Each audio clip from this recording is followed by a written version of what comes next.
بالکل। مطلب جب ہم گاڑی کے ٹائر میں ہوا بھرتے ہیں اور وہ سخت ہو جاتا ہے تو دراصل اس کے اندر گیس کے خربوں ایٹم ٹائر کی دیواروں پر اندر سے مسلسل مکے برسا رہے ہوتے ہیں۔ یہ تو بڑی حیرت انگیز تصویر ہے۔ یہ ایک بہترین اور بالکل درست تجزیہ ہے۔ دباؤ یا پریشر کوئی جادو نہیں ہے، یہ انہی ذرات کے مسلسل اور تیز رفتار ٹکرانے کا ہی نتیجہ ہے۔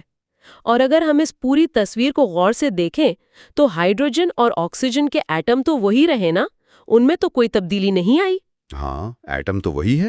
صرف ان کی حرکت کی رفتار تبدیل ہونے سے برف بنی، پھر پانی بنا اور پھر بھاپ وجود میں آئی۔ یعنی ساری تبدیلی محض ان کے درمیانی فاصلے اور حرکت کی ہے۔ یہ تصور تو واقعی دماغ کی کھڑکیاں کھول دیتا ہے۔ چلیں اس ایٹمی رقص کو روزمرہ زندگی کی ایک بہت ہی عام سی مثال پر لاگو کر کے دیکھتے ہیں۔ ضرور۔ فرض کریں سردیوں کا موسم ہے اور میز پر ایک گرما گرم سوپ کا پیالہ رکھا ہے۔ سوپ بہت گرم ہے اور ہم اسے ٹھنڈا کرنے کے لیے اس پر پھونک مارتے ہیں۔ یہ تو ہم سبھی کرتے ہیں نا؟ ہاں بالکل، سب کرتے ہیں۔ لیکن ایٹمی سطح پر اس پھونک مارنے سے ایسا کیا جادو ہوتا ہے کہ سوپ ٹھنڈا ہو جاتا ہے؟ یہ تبخیر یعنی ایویپوریشن کو سمجھنے کی ایک لاجواب مثال ہے۔ دیکھیں، جب سوپ گرم ہوتا ہے تو اس کے اندر موجود پانی کے مالیکیولز انتہائی تیز رفتاری سے حرکت کر رہے ہوتے ہیں۔ صحیح۔ لیکن ایک بات یاد رکھنے کی ہے کہ ہر مالیکیول کی رفتار ایک جیسی نہیں ہوتی۔ ایک ہجوم کی طرح کچھ مالیکیولز بہت زیادہ توانائی والے اور تیز ہوتے ہیں اور کچھ ذرا سست ہوتے ہیں۔ اچھا، یعنی سب ایک ہی سپیڈ سے نہیں بھاگ رہے۔ بالکل۔ تو جو تیز ترین مالیکیولز سوپ کی سطح کے قریب ہوتے ہیں، ان کی رفتار اتنی زیادہ ہوتی ہے کہ وہ باقی مالیکیولز کی کشش کو توڑ کر سطح سے باہر ہوا میں چھلانگ لگا دیتے ہیں۔ ہاں، تو جب ہم سوپ پر پھونک مارتے ہیں تو دراصل ہم ان ہوا میں چھلانگ لگانے والے تیز ترین مالیکیولز کو سطح کے قریب سے ہٹا کر دور دھکیل دیتے ہیں۔ جی، تاکہ ان کے واپس سوپ میں گرنے کا راستہ بند ہو جائے اور سوپ کے اندر موجود مزید تیز رفتار مالیکیولز ان کی جگہ لے کر اڑ سکیں۔ لیکن ذرا ٹھہریے، تیز مالیکیولز کے اڑ جانے سے باقی سوپ ٹھنڈا کیوں محسوس ہوتا ہے؟ وہ کیسے ٹھنڈا ہو گیا؟ اس منطق کو سمجھنے کے لیے آپ درجہ حرارت کی تعریف کو دوبارہ اپنے ذہن میں لائیں۔ ہم نے ابھی کہا تھا کہ درجہ حرارت ان تمام مالیکیولز کی اوسط توانائی یعنی ایوریج انرجی کا نام ہے۔ ہاں، صحیح۔ اب اگر پیالے میں سے سب سے زیادہ توانائی والے یعنی تیز رفتار مالیکیولز نکل کر ہوا میں چلے گئے ہیں تو پیچھے کون سے مالیکیولز رہ گئے؟ پیچھے صرف سست رفتار اور کم توانائی والے مالیکیولز رہ گئے ہیں۔ بالکل۔ اور چونکہ زیادہ توانائی والے چلے گئے ہیں تو جو باقی بچ گئے ہیں ان کی اوسطن توانائی خود بخود نیچے آ جائے گی، اور اوسطن توانائی کا نیچے آنا ہی تو درجہ حرارت کا گرنا ہے۔ واہ، کیا کمال کی بات ہے۔ ہاں نا، یعنی سوپ پر پھونک مار کے ہم دراصل ایک انتہائی پیچیدہ ایٹمک چھانٹی کا عمل کر رہے ہوتے ہیں، جہاں ہم تیز ترین ذرات کو بھگا کر باقی ماندہ نظام کو پرسکون اور ٹھنڈا کر دیتے ہیں۔ مجھے تو سوپ پینے کا اب ایک نیا ہی زاویہ مل گیا ہے۔ ہاں بالکل۔ اور یہ مثال یہ بھی ظاہر کرتی ہے کہ فائن مین کا وہ ایک جملہ کتنا طاقتور ہے۔ وہ نہ صرف مادے کی حالتوں کو بیان کرتا ہے بلکہ ہمارے روزمرہ کے ان عام سے کاموں کی بھی مکمل سائنسی وضاحت کر دیتا ہے۔ چلیں، ہم نے طبیعیات یا فزکس کے زاویے سے پانی، حرارت اور گیس کی بات تو کر لی، لیکن کتاب کا ایک اور نہایت اہم حصہ سائنس کے مختلف پہلوؤں کے باہمی تعلق کے بارے میں بھی ہے۔ جی، interconnectedness of sciences. Physics کو اکثر صرف بے جان چیزوں کے مطالعے کے طور پر دیکھا جاتا ہے، لیکن فائن مین کہتے ہیں کہ یہ ایٹمی نظریہ کیمسٹری اور بائیولوجی کی بھی بنیاد ہے۔ اب پتھروں اور گیس کا مطالعہ تو سمجھ آتا ہے، لیکن ایک تالاب میں اچھلتا ہوا مینڈک یا سانس لیتا ہوا انسان، کیا حیاتیات کا یہ پیچیدہ نظام بھی محض انہی کانپتے ہوئے ایٹمز کا کھیل ہے؟ دیکھیں، ظاہری طور پر ایک مینڈک اور پانی کے گلاس میں زمین آسمان کا فرق لگتا ہے، لیکن اگر ہم خوردبین کی اسی گہرائی تک جائیں جہاں ہم نے پانی کو دیکھا تھا تو ہمیں معلوم ہوگا کہ حیاتیات یعنی بائیولوجی دراصل کیمسٹری پر کھڑی ہے اور کیمسٹری فزکس پر۔ اچھا، وہ کیسے؟ کیمسٹری کیا ہے؟ کیمسٹری محض ایٹمز کا آپس میں مل کر نئے مالیکیولز بنانا، پرانے بندھن توڑنا اور نئے ساتھیوں کے ساتھ جڑنا ہی تو ہے۔ اور جب یہ کیمیائی عمل انتہائی پیچیدہ، منظم اور بڑے پیمانے پر ہونے لگیں تو وہی مالیکیولز مل کر خلیے بنا دیتے ہیں جو کہ زندگی اور حیاتیات کی بنیاد ہیں۔ یعنی جب وہ مینڈک کو چلنے کا ارادہ کرتا ہے تو اس کے دماغ سے ایک سگنل اعصاب کے ذریعے پٹھوں تک جاتا ہے، اور اس پورے عمل کے دوران دراصل ایٹمز اور مالیکیولز ہی ایک دوسرے سے ٹکرا رہے ہیں، اپنے ساتھی بدل رہے ہیں اور توانائی خارج کر رہے ہیں۔ بالکل ایسا ہی ہے۔ کائنات کا کوئی بھی جاندار فزکس کے ان بنیادی قوانین سے آزاد نہیں ہے۔ ایک پھول کا کھلنا ہو، ایک انسان کا سوچنا ہو یا کسی ستارے کا پھٹنا، یہ سب مختلف پیمانوں پر انہی ایٹمز اور ان کی حرکت کی ہی کہانیاں ہیں۔ کمال ہے۔ سائنس کی یہ مختلف مضامین دراصل ایک ہی حقیقت کو الگ الگ زاویوں اور الگ الگ لیول پر دیکھنے کے مختلف نام ہیں۔ یہ تو واقعی سوچ کے افق کو وسیع کر دینے والا نظریہ ہے۔ چلیں اب اپنی اس تفصیلی گفتگو کو سمیٹنے کی طرف چلتے ہیں۔ ہم نے اس سیشن کا آغاز اس بات سے کیا تھا کہ کائنات کے اصول پہلے سے طے شدہ نہیں ہیں، بلکہ ہم انہیں مشاہدے کے ذریعے دریافت کر رہے ہیں۔ جی۔ اور ان تمام دریافتوں کا تاج فائن مین کا وہ ایٹمی نظریہ ہے جو ہمیں بتاتا ہے کہ یہ کائنات، اس کا ہر ایک ذرہ ایک نا ختم ہونے والے اور پرتشدد رقص میں مصروف ہے، اور یہی حرارت مادے کی مختلف حالتوں کو جنم دیتی ہے اور زندگی کی بنیاد بنتی ہے۔ بالکل۔ اور اس تمام گفتگو کے بعد میں ایک آخری خیال پیش کرنا چاہوں گی جو بظاہر بہت پریشان کن بھی ہو سکتا ہے ہمارے سننے والوں کے لیے۔ اچھا، وہ کیا؟ آج ہم نے یہ جانا کہ کائنات کی ہر شے، یہ میز جس پر ہم بیٹھے ہیں، ہمارے اپنے جسم اور یہ پوری دنیا ان ایٹم سے مل کر بنی ہے جو مسلسل حرکت میں ہے، اور ان ایٹمز کے درمیان بہت سی خالی جگہ بھی موجود ہے۔ ہاں، وہ برف والی مثال۔ تو پھر یہ ایک بہت بنیادی سوال پیدا کرتا ہے، اگر ہر چیز محض چھوٹے چھوٹے ذرات اور بے پناہ خالی جگہ کا مجموعہ ہے تو پھر ہمیں یہ دنیا اتنی ٹھوس کیوں محسوس ہوتی ہے؟ مطلب ہم ایک دیوار کے آر پار کیوں نہیں گزر سکتے؟ بالکل۔ اگر حقیقت بس کانپتے ہوئے ذرات اور خالی جگہ ہے تو یہ ٹھوس پن کا احساس کیسا دھوکا ہے؟ یہ تو واقعی ذہن کو چکرا دینے والا سوال ہے۔ مطلب اگر میرے ہاتھ اور اس میز کے درمیان زیادہ تر محض خالی جگہ ہے تو پھر وہ کون سی قوت ہے جو مجھے اس میز کے پار جانے سے روک رہی ہے؟ کیا حقیقت واقعی وہ نہیں ہے جو ہمیں نظر آ رہی ہے؟ یہی تو سوچنے کی بات ہے۔ اس گہرے اور پراسرار سوال پر واقعی غور کرنا بنتا ہے، اور اس سوال کا جواب اور ان ایٹمز کے مل کر نئے روپ دھارنے کی جو کہانی ہے وہ ہم اپنے اگلے جائزے میں دریافت کریں گے، جہاں ہم ایٹمی عوامل اور کیمیائی تعاملات کی مزید گہرائیوں میں اتریں گے۔ بالکل۔ اگلی دفعہ ہم کیمیکل ری ایکشنز پر بات کریں گے۔ تو علم کے سفر میں ہمارے ساتھ رہنے کا بہت شکریہ۔ مزید دلچسپ حقائق جاننے کے لیے کوانٹم ریڈز کے ساتھ جڑے رہیے گا۔ یہ ہمارا پارٹ 2 ہے۔ پچھلے حصے میں ہم نے کافی بنیادی باتیں کی تھیں، اور آج کے اس گہرے مطالعے میں ہمارا مقصد انہی کانسیپٹس کو آگے بڑھانا ہے۔ آج ہم خاص طور پر 2 چیپٹرز پر بات کریں گے۔ چیپٹر 3 جو کہ اٹامک پروسیسز کے بارے میں ہے، اور چیپٹر 4 جو کیمیکل ری ایکشنز کو کور کرتا ہے۔ بالکل صحیح۔ اور یہ دونوں چیپٹرز اصل میں رچرڈ فینمین کی مشہور کتاب 6 ایزی پیسز کے بہت ہی اہم حصے ہیں۔ میرا مطلب ہے ان کا مقصد یہ سمجھنا ہے کہ کس طرح یہ چھوٹے چھوٹے نظر نہ آنے والے ایٹمز اصل میں ہماری روزمرہ کی دنیا اور زندگی کو تشکیل دیتے ہیں۔ یعنی جو چیزیں ہمیں عام لگتی ہیں ان کے پیچھے ایک پوری اندیکھی دنیا چل رہی ہے۔ تو آئیے اس کو کھول کر دیکھتے ہیں۔ دیکھیں، اگر میں اپنے سامنے رکھے ہوئے پانی کے اس گلاس کو دیکھوں، یہ بالکل ساکت اور پرسکون لگ رہا ہے۔ بظاہر تو اس میں کچھ بھی نہیں ہو رہا۔ بظاہر؟ ہاں، بظاہر۔ لیکن اگر ہم اس پانی کو فرض کریں 1 ارب گنا زوم کر کے دیکھ سکیں تو کیا یہ ایک بہت ہی افراتفری والا منظر نہیں ہوگا؟ یعنی خراب مالیکیولز ہزاروں میل فی گھنٹہ کی رفتار سے ادھر ادھر بھاگ رہے ہوں گے۔ اصل میں یہاں جو بات سب سے دلچسپ ہے وہ یہ ہے کہ ہم واقعی چیزوں کو ان کی بیرونی خاموشی سے جج کرتے ہیں، جبکہ اندر ایک پوری جنگ چل رہی ہوتی ہے۔ فائنمین یہی تو سمجھانا چاہتے تھے۔ جب آپ اس پانی کو مالیکولر سطح پر دیکھتے ہیں تو آپ کو H2O مالیکیولز کا ایک انتہائی بے ہنگم ہجوم نظر آتا ہے۔ اچھا۔